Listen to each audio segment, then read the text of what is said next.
Okay, welcome everyone to our first Life Science Marketing Group session of 2021.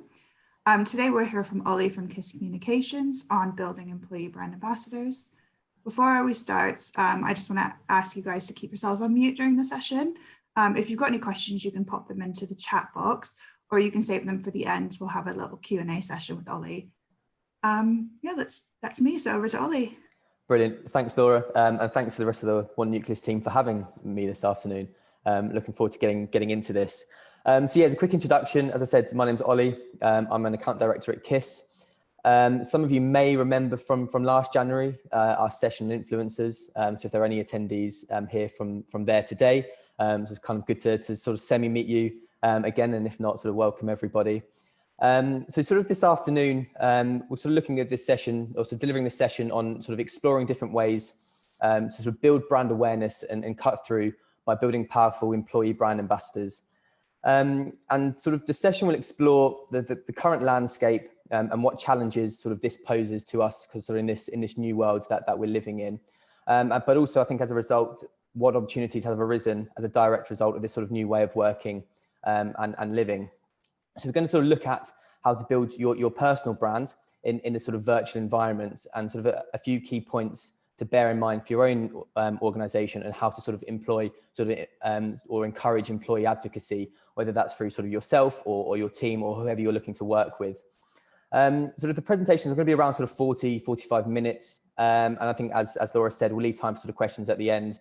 I think there is a chat function. So if you put your questions in there as we go, then we can kind of cover them off at the end. Just I suppose a little bit of a background on me. My career started off in media relations and public relations, predominantly working with sort of blue chip healthcare brands. I've been at KISS for sort of around sort of 3 and a bit years now. And my role spans across sort of developing social media strategies for the likes of ARM, Cambridge University, Bayer, and also working closely with sort of companies such as Merck on implementing their global influencer relations activity, and sort of working closely with life science and biopharma brands, sort of improving their brand awareness. Next slide. Okay, great. So just a really quick overview of KISS and who we are. So we are a creative agency, but we're also integrated. So that means sort of we sort of span across the entire marketing spectrum, from sort of web design, sort of marketing activity strategy, brand strategy and advertising, as well as sort of PR and social. So this is our sort of 12th, 13th year of sort of business, and we're around sort of 20 people. We're HQ'd in Cambridge, but we have sort of satellite offices in sort of London and Oxford. A really snapshot then of sort of who we work with. We're predominantly a sector-focused agency, mainly specialising in education, technology and science, and sort of affiliated sectors within that, that sort of falls under those sort of 3 umbrella tranches within education, tech and science. So a really quick sort of overview of this afternoon, and what we're going to look to cover is sort of starting off by what makes a brand ambassador, and where can you find them sort of internally and externally. Looking at from a sort of employee perspective, especially, and sort of why I really champion employees as brand ambassadors, is sort of goals for your personal brand. And we're going to look at this in the context in sort of a digital landscape, and kind of what you can do to sort of improve your own sort of digital footprint, so to speak, and a sort of few tips and advice along the way. I'm trying not to make this session sort of too theoretical and sort of grandiose, but sort of get some sort of real world examples and sort of grounded in sort of the world of today, and kind of the practical side of things of what you can do sort of from your home office or wherever you are, to sort of bring that to life. We'll also sort of cover, I think, understanding the social landscape, which I think is vital in terms of the current environment that we're operating in. So we're going to look at that and what that means in the context of building employee brand ambassadors. And then finally, I'm just going to touch on sort of podcasting, and why I think this sort of offers unrivaled engagement for your brand or organization. And actually why I think, I'm going to sort of talk through a case study at the end, is why I think at the moment this is one of the best platforms for your brand ambassadors or employees to think about, and sort of maybe sort of integrate that into whatever marketing activities that you're looking to run this year and beyond. So to kick things off, I just wanted to sort of start with a quote from this guy called Bernard Kelvin Klein. He's a famous author, speaker, and sort of one of the, I suppose, most prominent authorities in personal branding and digital publishing. I sort of recommend you sort of check out his work. And I wanted to sort of start with this. I think it's a great sort of foundation for what I'm looking to sort of cover off in this presentation. So really for me, a brand ambassador is a person who is engaged by a company or a brand sort of to promote that brand, ultimately to give it sort of more visibility, value, and sort of and reach to increase the return on investment for your organization. And I think to begin with, I suppose fundamentally, a brand ambassador should have some level of influence, whether that's sort of through paid partnership or sort of or organic use within your organization. They sort of from a traits perspective, you'd want them hopefully to be sort of loyal. They must be genuinely interested in your brand, in your organization, and they must be willing to sort of live by the brand's values and code of conduct. And I come on to talk about living the brand shortly. And in sort of terms of sort of, I suppose, activating brand ambassadors, they really become the sort of focal point and sort of voice point for your brand and sort of that mouthpiece, not only sort of in words, but also in actions as well, ultimately to sort of really positively project the image of the brand in every possible way that they're looking to sort of engage with their audience. And this sort of applies again to sort of employees and how they interact with their sort of colleagues, but as well as with their other key stakeholders within whatever sort of sector and organization that they're working within. So who are they? So I've highlighted sort of 6, I suppose, top line sort of sectors within where you can identify what are your internal and external brand ambassadors, obviously from sort of industry experts, sort of academics, brand advocates, sort of professional as well, business leaders and sort of traditional sort of publications and sort of analysts as well. And I think sort of why I want to sort of highlight who they are is sort of understanding from your sort of personal point of view or your employees, or if you are an employee yourself, so understanding sort of what is your or their USP or sector expertise to support with an initiative or sort of a product launch. And I think maybe if people are here from last year, sort of understanding some of the differences between sort of influencers and brand ambassadors. I think at a really top line level, sort of influencers, you tend to work with more on a sort of a campaign by campaign basis, whereas sort of brand ambassadors, you're looking to build sort of long-term relationships with your audiences and key stakeholders. And I think that is ultimately reflected in the outcomes that you get from your activity. Maybe, for example, influencers, you'll see a rise in social media mentions for that campaign period. But brand ambassadors, you'll see more long-term indicators such as increase in share of voice, product saliency, brand equity, sort of more long-term indicators. And I think one of the things that I would sort of employ with a lot of sort of people that we talk to about brand ambassadors is bring them in at the objective setting stage. So define what you're measuring and what outcomes you would like to see as a result of the sort of brand ambassador activity that you're looking to kick off. So how can they sort of support? Well, definitely they can sort of grow your company engagement. They need to form part of your wider marketing or social channel strategy. They're not sort of something as we kind of see as a sort of bolt-on activity. It's something as a bit of a tick box exercise. They need to be sort of integrated into the sort of day-to-day activity that you're looking to achieve with your brand ambassadors. And they need to sort of create, and especially in sort of a virtual and digital space, create relevant and engaging content for your audience or your colleagues or whatever your key stakeholders are. And that's something that we're going to sort of touch on throughout. Again, if you remember the session from last year, you may remember this slide, but we ran a similar survey this year to sort of understand people within biotech, pharma, healthcare sectors, the challenges that they face within their business. Last year, no surprising, it was Brexit, staffing, and funding were some of the 3 key challenges that came up as part of this survey. But probably no surprise that this year that's sort of been replaced by COVID-19 and the workplace. And I think the reason why we wanted to do this again, and I wanted to sort of highlight these challenges, was sort of to recognize that these are the biggest challenges that sort of many businesses are facing at the moment, even outside of the sectors that you work in. And sort of B, many individuals and organizations are sort of searching for clarity in a marketplace which is now so noisy, volatile and unpredictable that sort of so many marketers are having to pivot their approach in order to cut through, fight off the competition, and probably as well sort of watch the purse strings. And I think what we've seen, interestingly, is that COVID has actually shifted the balance in power between where people receive their trusted information. I come to talk about the role of employees and decision makers and sort of look at what the expectations are around them shortly. But I think to sort of think about with this is as sort of brand ambassadors, whether that's yourself, as I said, your employees, partners, they really can provide a springboard in order to help build credibility and trust within your target audience. So looking then more specifically then at why sort of employees are the best brand champions. I think it's quite easy and sort of fair to say that most companies, they have a mission statement, a vision, a sort of a logo and a company name. But that doesn't necessarily mean that you sort of have a brand identity. And I think the first step to sort of establish is who you are, where you want to be, sort of who your customers are, and sort of how you intend to reach them. Then you need to sort of inspire your team to become brand ambassadors and sort of champion your brand's integrity. So if we sort of look at the first one, this is from recent data from YouGov that actually found out that sort of 82% of buyers are more likely to trust in a company's team who's active on social media. So when we're sort of looking at this is actually sort of looking to build brand ambassadors into your recruitment process.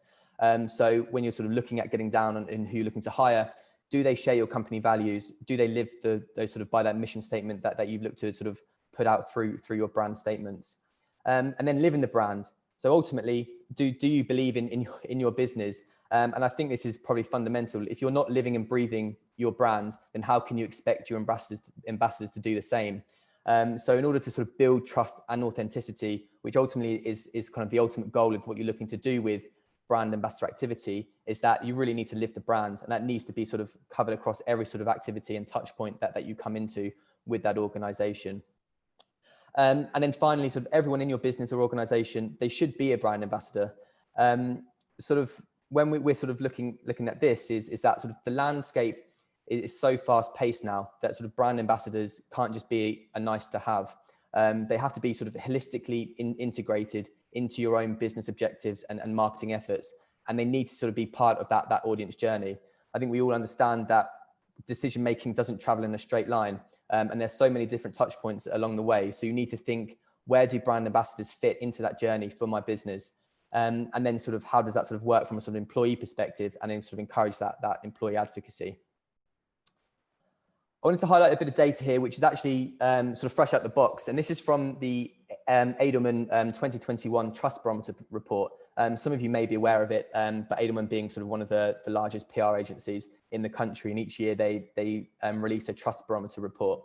And some of the stats that came out this year were really fascinating. And I've picked out a couple of them here to put into this presentation, because I think it really sort of provides a lot of context and sort of value in terms of the kind of things that we're looking to get across this afternoon. So by looking at the data, I think interestingly, as I said earlier, COVID has actually shifted the balance in power between where people receive their trusted information.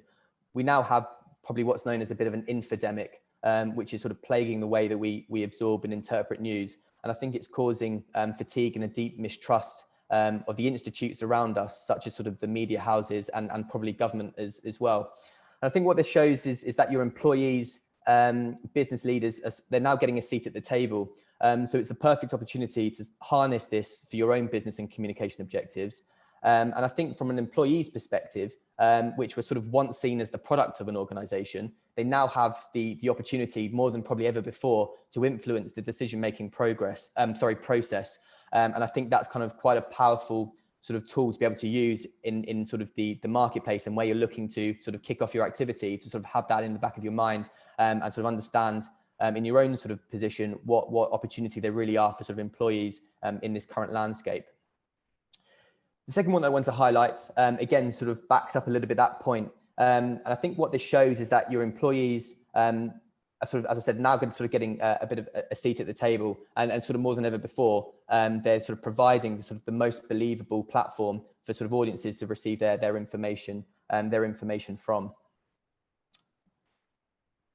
So coming on then, sort of looking at this, I think for trying to sort of get to as a point from those two slides is that I think arguably purpose has become the new brand currency, and telling a powerful story is the most effective way to create a deeper emotional connection with your audience. I think as marketers, PR professionals, we're in a constant battle to find the sweet spot in the middle, which is where I think brand ambassadors can sit. I kind of see them as sort of acting a bit as the middleman between us, the sort of organization, and your audience. And I think what's been a key trend to sort of follow this year as well as sort of last year is that user-generated content has massively changed the relationship between audiences and business. Sort of raw, uncensored content, which is accompanied by the character and belief of the content creator itself, helps to bridge the gap between audiences and businesses. And I think that's where sort of the opportunity is for that. We're seeing a huge trend and rise in content that doesn't look like it's come out of the agency factory. So it's something that's come a lot more sort of authentic and sort of relevant and individual to the audience itself. So coming on then to sort of looking a little bit at sort of goals for your personal brand and sort of understanding a bit of what is your why. We're going to sort of touch on here sort of a couple of sort of key points that I've pulled out to sort of understand how we sort of build and then sort of grow your personal brand. I'm sure some of these things you're doing already, but some may not, and sort of harnessing kind of the tools that we have available sort of in sort of, I suppose a lot of us are limited to what we can do at the moment and how we can sort of use that to sort of its maximum potential. So these are the 5 that I've highlighted, and sort of looking at sort of managing your online reputation. So to start to think about when people search for your name, what do they find? Do your sort of Twitter, LinkedIn profiles fully represent the value that you bring? When we look at sort of share your voice, it's sort of what are your values? Sort of what do you stand for? And what can you offer that isn't obvious? And what can people learn from you ultimately? When we think about having a sort of a clear area of focus, it's sort of which areas are you most passionate about? Where do you sort of see your customers struggling? Can you sort of provide value? Is there a problem that you can solve in sort of your marketplace? And where can you sort of really make a bit of an impact as a thought leader? And I know sort of thought leadership is a term that's sort of branded around quite sort of broadly, but sort of to understand sort of what a thought leader is, ultimately they're sort of someone that says sort of here's a good way to think. They sort of understand the sort of C-level pains or C-suite level pains, challenges, and then they sort of write or talk about these in a way that's engaging and relevant to our audience. I think when we look at this from a sort of a social media perspective, is that ultimately to have a clear area of focus that your sort of social media content should provide value, not sell. I think an individual who is recognized by prospects, clients, or even competitors as one of the sort of foremost authorities in sort of that selected area of specialization becomes the sort of go-to person for that said expertise. So it's not because I think it's having sort of a broad understanding of sort of the sort of the environments that we're working in, but sort of looking to build your sort of clear area of focus and sort of if you have a niche area to start to sort of utilize that and kind of use your sort of voice and the platforms that we have around you to project that. So looking at sort of creating content, again, this is key, especially from a sort of a digital perspective. Utilize the tools that we have around you. We have so many tools around us at the moment. There's never sort of been a better time to create content. So whether that's through sort of various LinkedIn products, through sort of live video or video itself, whether it's through blog posts on your website and you're amplifying through sort of Twitter, creating engaging content and sort of consistent, relevant, engaging content is sort of the best way to sort of build your sort of profile as a brand ambassador and to sort of encourage your employees to do the same. The last one I want to touch on here is actually the power of search. And when I sort of talk about this is sort of people, as we probably know, tend to really value sort of peer-to-peer recommendations. Sort of personalization and instant updates are sort of more valuable than sort of a list of, say, sort of top 10 static results. And I think when we look at sort of social media is that they're sort of targeted based on your navigation and your likes. And as a result of hopefully they lead to discoveries that match your interests. So when sort of you're sort of searching for people or they're searching for you, sort of what do you want them to find? What do you want them to sort of uncover about you and sort of making that sure that's relevant so that you can kind of build your own sort of personal profile within sort of platforms that you're active on.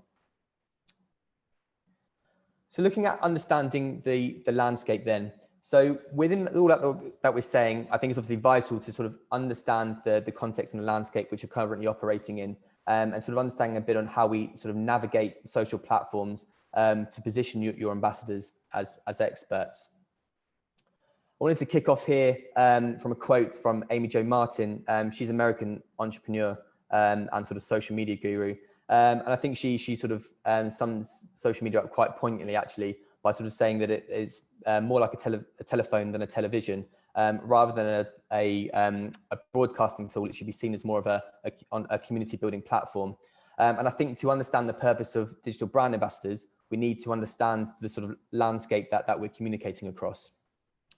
And the way I sort of summarize this to me is that sort of social media is a bit like Times Square. You've got thousands of people all sort of in one place, and all these brands that are fighting for your attention. There's so much noise, sort of bright lights, gimmicks, things like that, that your attention span literally shrinks to seconds because you physically can't absorb everything that you're seeing. And I think this is ultimately a bit like the newsfeed on Twitter, LinkedIn, Facebook. And now we have sort of such an omni-channel experience and the ability to have sort of ubiquitous content at your fingertips. It's becoming increasingly easy to get a share of voice, but we're finding it increasingly difficult to get a share of mind. So as a result, I think we've seen people's social media habits changing. We've moved from using social media as a broadcasting tool to use it more as a community building platform. I think communication styles have become more personal. Content is more deliberate and relevant to the individual. And it's no longer about sort of popularity. It's more about aligning values and kind of bringing your audience on a journey with you that they can sort of relate to and understand. So a couple of key things to sort of highlight here for sort of understanding the sort of social landscape is from a personal perspective and sort of an employee level in this context is sort of nowhere sort of self-promotion feels appropriate. And when I sort of talk about this is that understanding the sort of the social platforms and kind of what their intended purpose is. So for example, for LinkedIn, as we know, it's more of a professional platform. People tend to share their own achievements, what they've been up to in the sort of workplace, whether that's sort of promotions, awards, things like that. And it kind of seems the place where people are comfortable to sort of, I suppose, boast about themselves in that context. Whereas sort of Twitter, it's not so much, I wouldn't say it's frowned upon, but the design of the platform itself isn't really set up for sort of people to share their own sort of personal achievements. I think the second point is sort of understand sort of what people are searching for on each platform. Again, I touched on this before, but I think in the context of social, people tend to misunderstand the power of search itself. So for example, sort of the main call to action is to engage, follow with your platforms or channels. But I think ultimately the difference between the platforms is what you're searching for. So for example, for Twitter, it's more sort of related to sort of topics, real-time news, things that are sort of breaking at the moment, probably more humorous, sort of lighthearted content. But whereas for LinkedIn, it's more around sort of company updates and sort of people to connect with and sort of grow your network within sort of that professional space. So I'm going to come on to this actually in the next slide when we look at LinkedIn specifically, is start to think at sort of using social platforms as an SEO platform for yourself. So when you're thinking about your own channels and sort of using keywords, if people are sort of searching for someone in your industry, you want to sort of be coming to the top of those search results. So sort of starting to think about that. Understanding the difference between each relationship across various channels. So again, I'm focusing more on Twitter and LinkedIn here, but I appreciate there are more channels. But for Twitter, it kind of more prioritizes sort of unilateral relationships. So it's more of a broadcasting channel. The content's a lot broader, it's a lot quicker. The newsfeed moves at a lot faster pace. So therefore it doesn't really allow too much for sort of building deeper connections and sort of having deeper conversations with audiences. Whereas for LinkedIn, it does offer sort of more bilateral sort of relationships in the context of it's around sort of mutual connections. And as a result, the content is more deliberate and intended to activate sort of a call to action. So whether to sort of visit my blog or visit our website, visit our product page, whatever it is, LinkedIn feels more personal. So therefore sort of your content should be more tailored towards that. So looked again, I think covered that with sort of LinkedIn comms is very different than sort of casual tweeting. I've kind of put debatable because I appreciate the lines can sometimes be blurred on how people communicate on LinkedIn and sometimes showing pictures of their dogs and their kids, which is sometimes it's becoming more of recently. But it's kind of understanding that, looking at, again, sort of understanding the sort of the platforms and using them for what they were intended to do.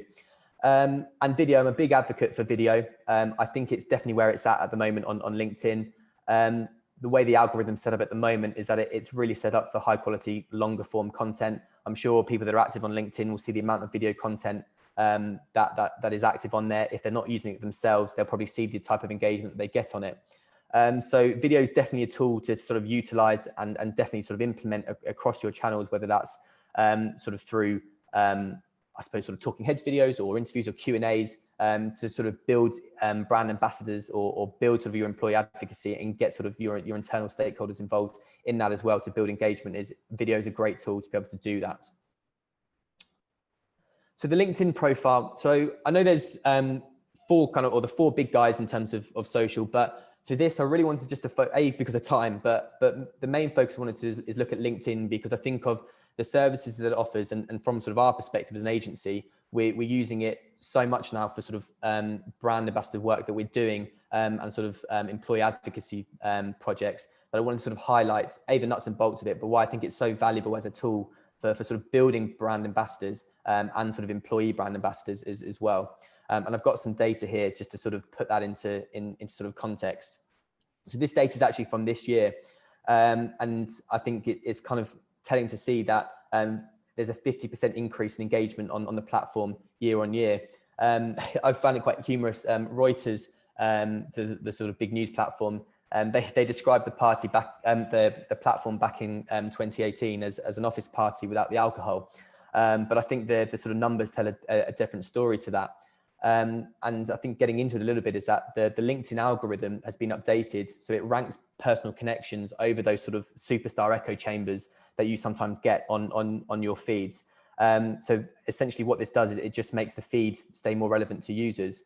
So which is good news for sort of brands which are just starting to sort of work out their content strategy, but for B, for sort of employees and sort of from a sort of brand ambassador perspective, having sort of a network of relevant and connected sort of individuals, that the platform is just set up perfectly for you to be able to sort of share content and get involved with conversations. And I think against sort of the other platforms is why I wanted to focus on LinkedIn, is that unlike sort of the likes of Facebook, Twitter, specifically, they actually down rank brands, and it sort of seems as a result of that they're sort of prioritizing sort of obviously paid content specifically, but it's more sort of around sort of friendship groups and things like that. So whereas I kind of see that LinkedIn actually wants you to succeed in the terms of sort of building mutual connections and sort of growing your sort of relevant sort of database of audiences. So sort of again, looking at some of the data that you can see in front of us. So when we're sort of looking at sort of, again, the stats around engaging. So as we know, sort of engagement includes things like liking, commenting, sharing, and obviously messaging. And some of you may be aware, but another great tool that LinkedIn launched back in 2019 was a tool called Teammates, which allows users to sort of identify and keep up with their current colleagues. I think this is part, again, of a greater trend in social towards that increased private connection with the people that matter, and sort of a disenchantment with public social and sort of broadcasting content to a wider audience. And I think ultimately what the data sort of shows is that, to me, this makes sort of a lot of sense. Your company's employees are the people who most care about sort of seeing your brand succeed, or you would like to think so. So sort of boosting brand reputation sort of via employee advocacy ultimately is a winning strategy for companies that are looking to install a sort of a comprehensive LinkedIn program. I've got some data in front of me, which is not on here, but actually sort of statistically, a company's employee average 10 times more reach across all social media platforms compared to your actually company's official profiles. I think it seems that they actually want you to sort of share news about work that you're proud of. And I think another bonus statistic was that people perceive information that comes from a regular employee as more trustworthy than information than sort of comes from a CEO. So moving on then to sort of looking at the sort of the nuts and bolts of it and kind of what this means sort of day to day, and sort of looking at the sort of experience and about you sections on your sort of LinkedIn profiles yourself. So it's not a CV. You need to make it sort of easy to skim. It's vital to sort of maximize the first two lines of your sort of about you section. Definitely sort of plan it and have someone read over it. Have a third party view it, proof it, make sure that it all makes sense. Keep it concise. Sort of leverage those industry keywords and sort of share ultimately at the end how to get hold of you. And I think the summary section is sort of very important and provides such a huge opportunity for LinkedIn networking. I kind of see it as a bit of like your elevator pitch. It's sort of the chance to sort of tell your story and not just present a list of experiences or sort of responsibilities. It gives the people a sort of a flash into who you are and sort of trying to understand sort of what your sort of objectives are, what sort of your passions are, and your sort of sector expertise. I think your profile should be just as much about who you are and sort of what you do. So sort of take time to write about each of your sort of work experiences, sort of, again, your achievements, sort of make the section interesting, valuable, and an engaging read. I think it should be short but different, to say, as I said, to sort of say more than just a list of responsibilities, and take the advantage of sort of adding media files. So these could be sort of links, photos, sort of videos, and to any awards that you've won or key milestones that you've reached personally or as a company. So sort of looking at sort of how to approach your sort of LinkedIn content. And I think with this, it sort of comes back to, I think, something I touched on earlier, was about sort of keeping it concise. And I think with whatever content that you're looking to push out is avoid covering too many topics in the same long form post. There are obviously no limits to word count on a long form post on LinkedIn, for example, if you use the LinkedIn Pulse blog. And I think, but what I'm trying to sort of say is with this is trying to keep it concise, kind of keep it relevant, and kind of not to sort of spread yourself too thinly in the kind of sector expertise that you're looking to share. And I think, as I've already said, the platform champions thought leadership and sort of long form content.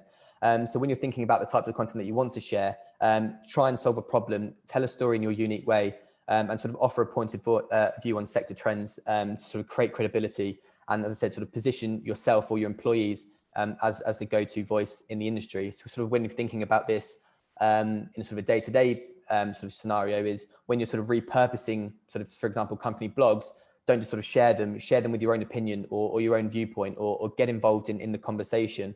And I've highlighted sort of below, sort of use LinkedIn to sort of follow relevant influencers that you yourself find interesting and you're inspired by, and join groups of interest, as these are sort of great ways to sort of build internally your sort of network, externally to build your network of sort of like-minded people. But again, sort of understand sort of what are the industry key trends at the moment that you can look to sort of share yourself.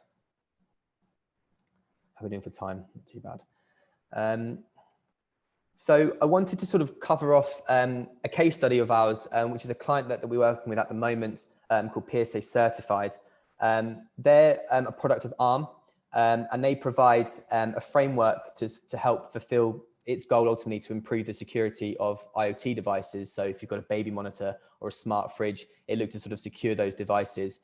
And why I wanted to sort of highlight this at the moment is sort of we started working with them back in March, April. And I think, like many people, we had to sort of pivot our approach almost on the spot because of the pandemic, and the sort of environment that we were acting in. And I think I'm going to talk on about podcasts as part of this. But what I wanted to sort of highlight this was how we trying to sort of create a global online community with sort of limited space to be able to move freely, but using the tools that we have available to us to sort of encourage employee advocacy and sort of build internal brand ambassadors within the organization that we're now using to communicate externally with.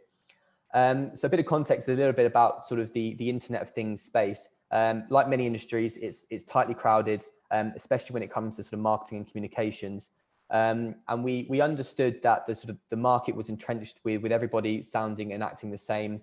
And I think, as I said, combined with the pandemic, we were tasked with creating a global online community that sort of championed collaboration and sort of led at the forefront of IoT security. We've activated a number of tactics throughout the year, but I wanted to highlight one tactic which we've seen huge growth and success over a short period of time, and that is podcasts. And the reason why I wanted to sort of talk about podcasts in this context is that I think it provides a great platform for employer-led or employee-led content. As I kind of come on to in the next slide with some of the data, we sort of trialed this. It was a new tool that we looked to launch with them. We hadn't launched podcasts with this brand before, but I think we identified quite a charismatic individual and leader within the organization that we felt would be a great fit for sort of hosting and sort of being the sort of figurehead for our podcast and our sort of promotional activity. And as a result of that, we kind of launched it with the sort of the title Beyond the Now, sort of looking into the future and sort of the future aspirations around sort of the Internet of Things. And each month we have guests from sort of their partners, partner networks, and other employees within ARM, all to come on board and sort of as sort of guest speakers within our podcast. And sort of throughout the sort of last 3 to 6 months that we've activated this across LinkedIn and Twitter, we've sort of had over sort of we had to over 1,200 listens in the first week. Social media share of voice has increased sort of 44% over the last 6 months. And podcasts have been sort of a big part of that drive. We've had over 500,000 impressions on podcast related content. And I think we found one of the sort of most encouraging things we found is that sort of partner engagement has increased dramatically since the launch of our podcast. And I think it's been something that people internally within the brand have felt they've been able to get behind, and it sort of feels like something that they've owned and they can relate to. And it's sort of a bit of a personal achievement to them as well. So sort of why podcasts really in this context, not just, I suppose, from an employee and sort of brand ambassador perspective, but why I think they are important and can provide a lot of value, is that they capture your audience's attention and they provide unrivaled engagement like sort of nothing I've ever seen before across sort of the tools that are available to us. You can see from some of the data here that there's 37.5% increase in podcast listeners over the last 3 years. There's been 43 million Apple podcast episodes as of sort of January this year. I think I can't see that last stat, my screen's in the way. But 54% increase in monthly podcast listeners in the last 3 years. And I think why they provide so much value is that they sort of help you to sort of build and maintain important network connections, sort of internally and externally. So for example, if you are sort of looking to build your own personal brand and you're looking to sort of engage with other sort of external stakeholders, whether that's sort of new business prospects or whatever it may be, I think it provides you a really sort of intimate way of sort of building those sort of personal relationships with them while providing wider value to your audience as well. There's sort of no better sort of tool or platform at the moment really to position yourself as a leader in your industry. I think where some of these numbers kind of provide real sort of comfort and value to people is that you can literally create a podcast about anything and everything, and kind of the more niche the better, because with any sort of niche sort of interest or expertise, there's always going to be people that are interested in that. And I think that's something to sort of bear in mind if you were thinking of creating your own podcast, is kind of understanding, again, what are the challenges you can solve, and kind of hanging it on having a clear area of focus and focusing on something that's kind of quite niche or sector specific, and then kind of build it from there on. And I think more than ever, what it does is kind of create a personalized experience for your users, and as well as the sort of individuals that are listening to you. Another stat that I picked up from some podcasting sort of a couple of years back, which sort of really sort of got us thinking about using podcasts, was that 80% of listeners will listen to a podcast 100% of the way through, which is huge. Again, there isn't a sort of a tool that comes close to that in terms of engagement. And I think, again, in terms of a tool that's sort of more focused around sort of long form, deeper thinking content, that you're really looking to build a deeper connection with your audience, podcasting is a great way to sort of use that and sort of springboard whatever other activity that you're looking to do to sort of build brand ambassadors and encourage employee advocacy.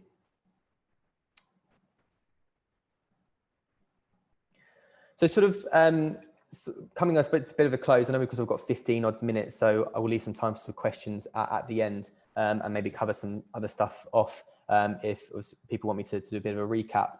But I think sort of my recommendations really for you in terms of sort of understanding how to build brand ambassadors and sort of how to encourage employee advocacy, whether that's for yourself as an employee or whether you're an employer or a business leader, is start to think about really what are the goals for your personal brand, thinking about sort of that clear area of focus, and where can you sort of channel that into the sort of the platforms and the tools that we have available, create relevant and engaging content around it, and just kind of use that as a spearhead to any sort of marketing activity that you're looking to do to sort of build that brand ambassador sort of role.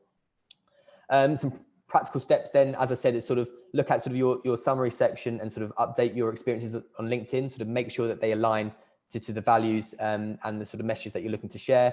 Try and make yourself as searchable as possible in terms of the industry keywords. that you want people to be looking for, and kind of bring that into your experience in sort of summary section on your LinkedIn platform. Understand the market challenges and what problem can you solve. Again, sort of apart from the sort of the mega trends that we have around us at the moment, but more sort of sector specific and sort of niche problems that you can provide sort of value to your clients or kind of stakeholders. What challenges can you solve as a sort of employee or an employer, and kind of bring them to the table. And then finally, as I said, sort of employees are your best brand champions. I think so, as I said, that a lot of the data that I've sort of highlighted covers this. And I think especially at the moment in the world that we're operating in, they really do kind of have a seat at the table in terms of that sort of decision-making process, and kind of quite rightly, especially when it comes to sort of building trust and authenticity with a wider audience. So I think that's kind of everything. I appreciate I've talked at you for sort of 40 odd minutes, and probably a lot to take in and kind of skim through quite quickly. So if you have any questions about anything, then yeah, sort of over to you.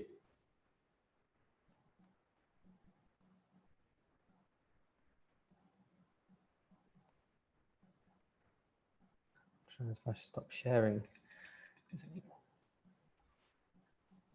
I don't know if there's a comment box. I need to find where that is. Stop sharing.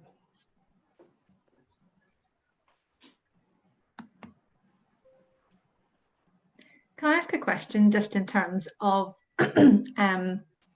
employees and kind of encouraging them to post on behalf of their employer? Is there kind of best practice in terms of sort of setting out kind of the boundaries within which they should be posting, rather than kind of giving them kind of free rein and then possibly going off message or off brand? Is there any kind of guidance in that area? Yeah, I think it's a good point. I think what you actually find a lot of the times is that most people have good intentions when it comes to sort of a sort of business level to say, yeah, I'm happy to sort of share content on behalf of my sort of business or organization. But when it sort of comes to it, you kind of struggle at the first hurdle in terms of, well, what shall I say? What are the correct things, or what shouldn't I say? And I would say what we would kind of do, and we've done this in the past with brands and businesses, is that we kind of provide a bit of a framework and maybe a kind of a select few messages that we can share with employees as a bit of a framework. I think what I would always encourage to do, and again, when it comes back to living the brand and building your own personal brand, is kind of encourage them to sort of have their own viewpoint and opinion, rather than becoming that sort of echo chamber for the organization. I think where the employees add value is by having their own point of view. So it's a tough one, and there are tools around that can help with this in terms of sort of giving everything into their inbox. But I think the best way is to kind of organically integrate it into sort of your culture ultimately, and kind of get people wanting to share content for you, rather than sort of pushing it through. Because I think if you're in that battle, and I mean, I appreciate it is a battle across every organization in terms of getting employees to share content, from a time perspective, and also from people sort of stumbling and stuttering, thinking, well, what's the right thing to share? I think sort of getting over that hurdle and sort of giving people the freedom and the confidence to sort of share what they feel comfortable with, and kind of having trust in your employees' own voice and what they want to say, I think is kind of the best way to sort of get them involved in that kind of content creation phase or stage. Great, thank you. I think there's a couple of questions. I had a quick question. It's Faye Weston here. Hi there. I'm actually currently working for a US team. They do have an office in Europe as well. Now, they're a young sort of biotech, but they're doing brilliantly. And what they're really trying to do is create their own sort of culture and ethos and talk about it more. And I've ended up talking to everyone from their global brand ambassador to their HR team. And in terms of process, we want the employees to talk, but we do need to keep them on message. So this is linked to Claire's question. In terms of getting that done, and of course there's regulations everywhere, do you have any sort of just basic framework recommendations to get them on the right footing? Do you mean in terms of sort of a bit of like an approval process, or in terms of sort of giving them the sort of guidelines and framework for them to sort of share their own content, which is in line with sort of the corporate values? it's almost a bit of both, because to me the two go together. They need to know what they can and can't say. They're listed in 2 markets. But I want to help empower them. Yeah, well, I think a great one, we've done this before, is actually sort of do a bit of an internal training session. So again, I don't know how big the organization is, or whether there, for example, there's a select few, say sort of 5 or 6 brand ambassadors that you look to sort of use to share content for your wider organization. But I think if we start to sort of bring them in again at that sort of early stage, and maybe sort of have a bit of an internal session where you can share the sort of corporate values, and sort of whether it's working with your PR team that have got sort of those set messages that they want to share, and sort of maybe start to sort of brainstorm some of those ideas. And then I think what you do from that is sort of, once you've had that initial meeting and sort of internal session, is then just sort of map it out and create sort of a written framework, or we've called it before, sort of like a bit of a social media playbook, or a sort of messaging playbook, which highlights sort of the sort of do's and don'ts in terms of tone of voice, and the messages that you can share, and kind of what to avoid. I think obviously what you don't want to kind of get into a case of sort of censorship and sort of blocking people from having their opinion, but I appreciate that kind of keeping them on track and in the sort of space of what you're operating, and especially in sort of delicate areas around sort of pharmacovigilance and sort of regulation, that there are a lot of sort of points to sort of cross and not cross. So I think having them sort of involved at the early stages, sort of bringing them on board sort of personally, and then sort of mapping out and sort of creating like a bit of a one-pager in terms of, these are the messages, this is what we kind of want you to share, have your own opinion on, and sort of the things to sort of avoid. But having it sort of written down in one place, or on one or sort of saved somewhere for people to sort of, that need it, to sort of look into, I think will help just to kind of solidify it, so it's kind of real, and so people sort of can sort of look back off and kind of maybe streamline that process, rather than coming back and saying, can I share this? Am I okay to share this? Yeah. Another thing on that, and I think there's a question that might touch on that, about software. This not so much for creating blogs, but what we use internally is a tool called Sprout. And what this does is it allows us to sort of have a bit of an approval process in terms of internally sort of pushing out sort of social media posts across sort of Twitter, LinkedIn, Facebook. So for example, you may have sort of 3 content creators for you in your team, but you can sort of only have sort of one approval, so one approval process. So that sort of content is always sort of fed through that one final person who can sort of tweak and sort of manage content in terms of what's appropriate to say, what's not appropriate to say, and then they can sort of schedule and approve it from there. So sometimes these tools can help just to sort of manage the workflow and the process, because I appreciate it becomes hugely time consuming and quite a laborious task for sort of people to sort of be on top of their sort of social media activity. Thank you very much. Could you possibly post some details about the Sprout program you've mentioned? Because everything you've just said really is helping clarify my mind. No, of course. What I'll do is, I think there's going to be an email sent around after, but I'll put all the details and links to sort of platforms that people can go away and sort of check out. Thank you.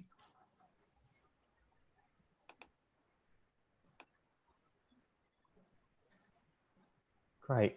Were there any other questions? Anything that anybody in particular wanted to sort of know around so some of the slides, or some of the sort of thoughts around maybe building personal brands, or your personal brand? Just a question in the Q&A about recommendations for software for creating blogs. Yes. Yeah. So one of the tools for creating blogs is an interesting one, and it's something that is emerging sort of trend that we're seeing, and it's a lot of where automation is coming into from a blog perspective. I've got a few in mind, but what I'm going to do is I'm going to put them in the sort of description and send them through for people. The one say I would be wary of is kind of software for creating blogs, especially when it comes to sort of early stage automation at the moment, which is what we're seeing, is that sort of be cautious in terms of it becoming sort of, if you're just looking to, again, I maybe need to understand a bit more of the context of the question, but sort of looking at treading with caution in terms of your content becoming too robotic. I think kind of people will probably see through that if you're sort of looking for sort of software that's going to sort of churn out blogs for you. If you're sort of looking for content, maybe, or sort of software to sort of host those blogs, is a different story. But if you're looking to sort of create blogs, I would sort of just tread a little bit with caution in terms of how you sort of plan to sort of use that, or for what's its purpose for.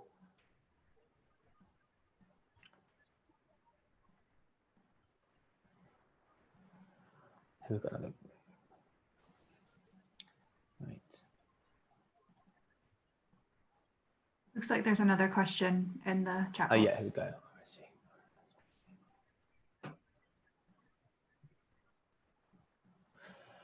It's a good question. It's kind of a little bit outside of probably my expertise, sort of RSS Feeds. Claire, what just sort of do you give a bit more background of what you sort of mean by that? So we've just started a new section on our website of you might call it blog, but it's not really. It's just kind of slightly more informal articles, which they could be podcasts at some point, but at the moment they're just kind of interesting articles that are not too deep. And in terms of how people would know when there was a new one, the only way that I can kind of see for that working is an RSS feed. Or should we all be using LinkedIn for this, you know, rather than just expecting people to find things on a website? Okay, so I understand. So you're looking to sort of notify your sort of your colleagues or team when a new blog or a new post on your website goes live, and then sort of encourage them to sort of share it wider. Is that what you're sort of looking to achieve? Yeah. Okay, right, yeah. No, so I think that I mean, we use RSS feeds internally in terms of sort of tracking new business. And kind of seeing pop-ups which get sent into our email. I think ultimately it's use whatever tools I think work best for your organization, and where you see it kind of working. I mean, obviously if it's kind of not working, then it's maybe things to sort of reevaluate. But sometimes the simple and the tried and trusted ways of sort of sending people notifications are the easiest ways. There's another tool that I'm going to send through, which is called SocialU, and this is actually an employee advocacy platform itself. So again, you have a sort of a leader platform, and they will literally type out draft posts for people within your team, and then you get sent them directly into your inbox, and you click the link, and then it will automatically share it to your LinkedIn platform. So it's quite a good tool to sort of use that if you're looking to sort of shortcut a lot of the sort of admin and sort of labor that's around sort of getting people to share stuff. I think as part of that, I think yes, what you're looking to do is maybe part of the RS feed is have a sort of clear call to action. So sort of asking or encouraging people to share on their own LinkedIn. And again, I think it comes back to that point around maybe setting some sort of framework or templates around what you want people to share. So whether it's, for example, sort of a few key messages that you can sort of say as suggestions for people to share on their own LinkedIn with a link to that blog post, and then sort of get them to share that way. I think where you can sort of break down as many barriers as possible for employees and sort of your employers to be able to share stuff, the better. So kind of, as I said, sort of avoid that, I suppose, decision-making fatigue when it comes to what should I share? Do I even want to share this? I think providing, sort of giving people as much sort of opportunity to sort of get involved as possible is really useful.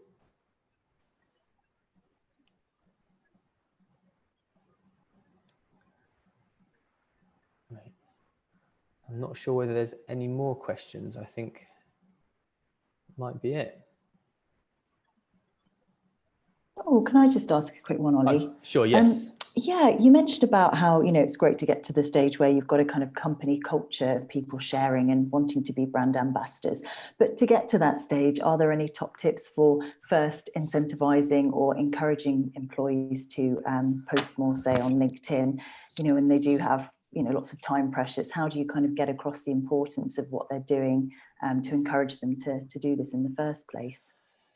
Yeah, it's a really good, it's a really tough question to answer in terms of basically how do you sort of employ a strong company culture, and I kind of see that actually sort of coming from the bottom up rather than sort of the top down, and I think with that, again, as you sort of rightly said, people are under a lot of time pressures, and I think maybe at the moment sort of brand ambassador work or employee advocacy is kind of probably seen at the moment as a bit of a nice to have, and go, when we've got a spare hour or two, then we'll get into it. But I think as part of sort of tools or ways to approach it is, again, it kind of comes back to kind of integrating that into your sort of company mission and sort of values. And I think around giving your employees the confidence and the voice for them to be able to sort of share what they want and feel like they're part of the journey or the decision-making process.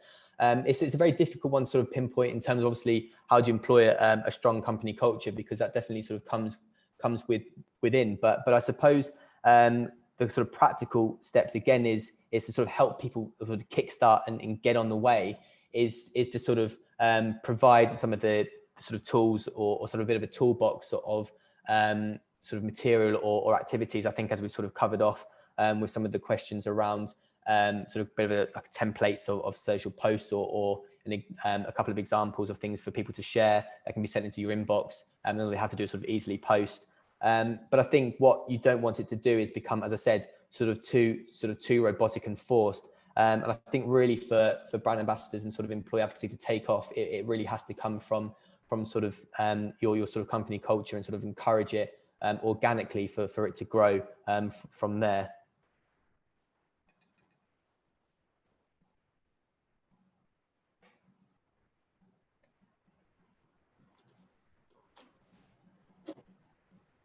Ollie, just on what you just said, I don't know if this is going to help at all, but I pull the analytics from our website and our social media, and every month I feed it back to the partnership. And I think it's really helped some of the partners in my company see the results and see that we're getting more engagement, and that sort of spurred them on to want to do more. Yeah. So I think that could be a way, Michelle, that you could make people be more active on social media. Yeah, that's a really good point, actually. And I think I touched on this right at the start about sort of highlighting and showcasing ROI. And I think, again, especially, I mean, we're working time and time again with sort of C-suite individuals and sort of the sort of decision makers, is that one of the big barriers we come to when we're sort of talking about sort of social media activity and sort of brand ambassador work is about how do you display ROI. And whether that's in terms of, again, I think as Ashton, as you've described, through sort of the amount of seeing an uplift in engagement or sort of click through to the website on certain posts. I think it's important with that to sort of set out, I think, which may help with some of the questions around what to look for, is to sort of look back to sort of what are you looking to measure, and what are those outcomes that you're wanting to see.